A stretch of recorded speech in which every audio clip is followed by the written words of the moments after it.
Dans cette vidéo, nous poursuivons le cours sur les fonctions du second degré. Donc cette fois, nous voyons des fonctions qui sont sous la forme a facteur de x moins x1 facteur de x moins x2. Cette forme est appelée forme factorisée. On vous fait remarquer qu'il existe des polynômes du second degré qui ne peuvent pas s'écrire sous cette forme, c'est-à-dire des polynômes que l'on ne peut pas factoriser. Une définition, parce qu'on va avoir besoin de ce vocabulaire. Pour une fonction polynôme, les solutions de l'équation f de x égale 0 sont appelées racines du polynôme. Et donc la propriété tout de suite qui utilise cette notion, on vous dit que les racines de f de x égale a facteur de x moins x1 facteur de x moins x2 sont simplement les nombres x1 et x2, ceux qui apparaissent dans la factorisation. Alors, on fait la démonstration. Donc, on résout f de x, c'est-à-dire a facteur de x moins x1 facteur de x moins x2, est égal à 0. Et puis là, on va appliquer la règle du produit nul. On va écrire le premier facteur est égal à 0, ou le deuxième facteur est égal à 0, ou le troisième facteur est égal à 0. Alors, a égale 0, c'est impossible dans notre cas, puisque dans notre cours, on est parti du principe que le nombre qu'on appelle a est un nombre non nul, différent de 0. Donc ça, c'est impossible.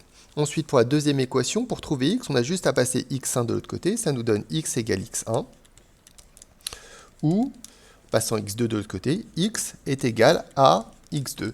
On a bien prouvé que cette équation admet deux solutions, x1 et x2, qu'on va donc appeler racines de notre polynôme. En bas, on vous fait une remarque ici. Si jamais les nombres x1 et x2 sont identiques, égaux, on parle alors de racine double. La racine compte deux fois dans la factorisation. On en reparlera. On voit maintenant l'aspect graphique.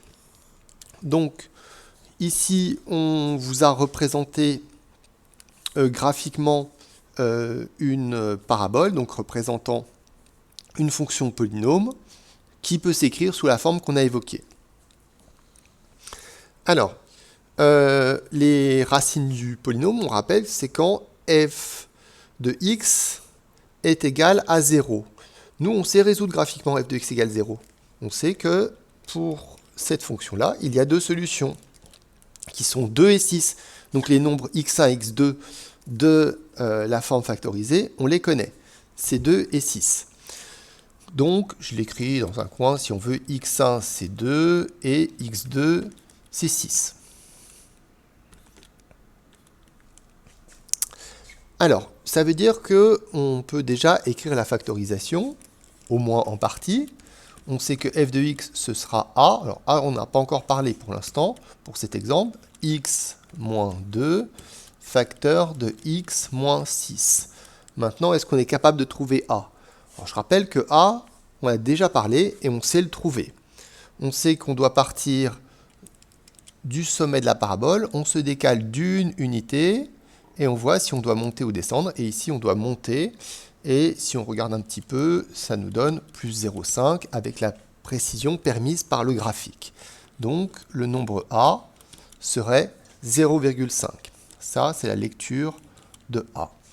Donc, pour ce genre de graphique, une parabole qui va couper l'axe des abscisses, on est capable de trouver l'expression de la fonction polynôme en utilisant les racines qui sont ici 2 et 6. A, on savait déjà trouver. Par rapport à ce que je viens de montrer, vous avez la propriété générale, donc traduction graphique, les points d'intersection de l'axe des abscisses et de la représentation graphique de f sont les points qui ont comme coordonnées x1, 0, x2, 0. Donc, on nous dit bien que ces deux nombres, les racines, on peut les trouver à l'intersection de l'axe des abscisses et de la courbe. Enfin, on vous parle de l'axe de symétrie. Alors, on vous parle d'équation de droite, c'est un tout petit peu compliqué. On va voir ça d'abord sur l'exemple. Donc sur l'exemple, l'axe de symétrie, tout le monde le voit bien, c'est cette droite. Et cette droite, elle a une équation. C'est tous les points qui ont comme abscisse 4.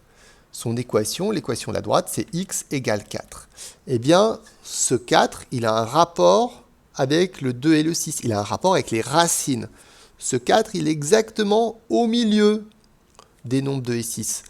La notion de milieu pour les nombres, ça s'appelle la moyenne. 4, c'est la moyenne de 2 et 6. Comment on trouve une moyenne? On fait 2 plus 6 divisé par 2 et on va trouver 4. Eh bien, ce qu'on vous dit ici, c'est que pour trouver l'équation de l'axe de symétrie, il faut bien faire première racine plus deuxième racine divisé par 2. Et après, l'équation, ce sera x égale ce que vous aurez trouvé. Après, vous pouvez, en général, le faire de manière plus intuitive plutôt que d'appliquer cette formule. Comment ça va se passer ensuite quand on a des exemples par le calcul? Alors ici, on peut, quand on vous donne une certaine fonction f de x, on peut avoir une idée de la représentation graphique. Alors déjà, vous avez a qui vaut moins 3. Donc notez bien ça. F de x égale moins 3 facteur de x moins 1 facteur de x moins 9. Première remarque, a vaut moins 3. Donc vous savez que la parabole va avoir des branches tournées vers le bas. Deuxièmement, si vous regardez bien l'expression, on a vu que dans ce cas-là, il y aurait deux racines. Donc je vais faire l'axe des abscisses seulement. Et deux racines. Ma première racine, je la vois ici. C'est 1. Ma deuxième racine, dans la deuxième parenthèse, je la vois, c'est 9. Donc, je suis capable d'avoir une idée de l'allure de cette parabole. On peut ajouter l'élément axe de symétrie, l'axe de symétrie ici. Donc, je fais la moyenne entre 1 et 9. 1 plus 9, ça fait 10, divisé par 2, ça fait 5. Donc, l'axe de symétrie, c'est la droite d'équation x égale 5. Au passage, le fait de connaître cet axe de symétrie vous donne l'abscisse du sommet. Le sommet, on ne connaît pas son ordonnée, mais au moins, on sait que son abscisse, c'est 5. On peut déjà connaître donc l'abscisse du sommet. Si on veut son ordonnée à l'abscisse du sommet, on pourra toujours calculer l'image. Donc si on calcule f de 5, on aura l'ordonnée du sommet. Donc pour trouver ce nombre-là, ici, je peux faire f de 5. F de 5, donc j'applique la formule, moins 3, facteur de 5, moins 1, facteur de 5, moins 9. Donc je remplace dans ma formule x par 5. On fait le calcul. Donc ici, vous avez... ça doit faire moins... plus 48. Donc, vous voyez, l'ordonnée du sommet, on est capable de la trouver, c'est 48. Ensuite, on vous propose une deuxième fonction. Donc, on regarde un petit peu ce qui se passe. Alors, la première chose qu'on est capable de trouver, c'est a égale 5. Donc, ça veut dire que notre parabole a des branches tournées vers le haut.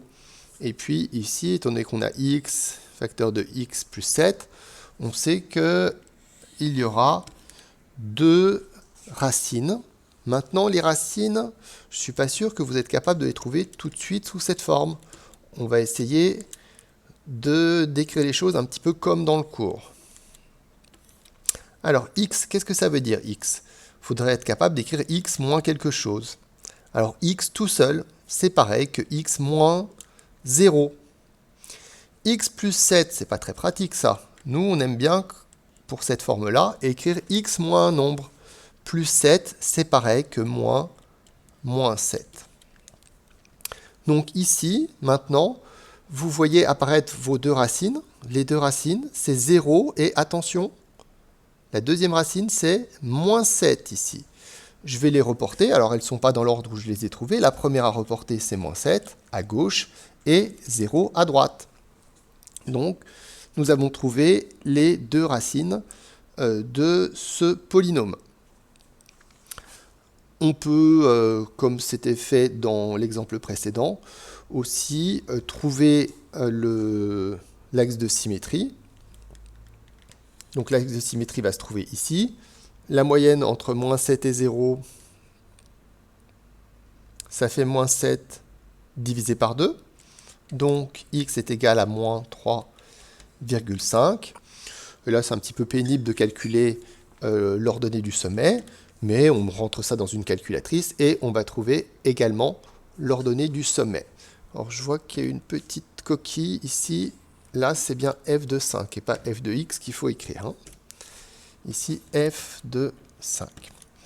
Donc, voilà qui termine cette partie de cours sur les fonctions polynômes du second degré qui peuvent se factoriser.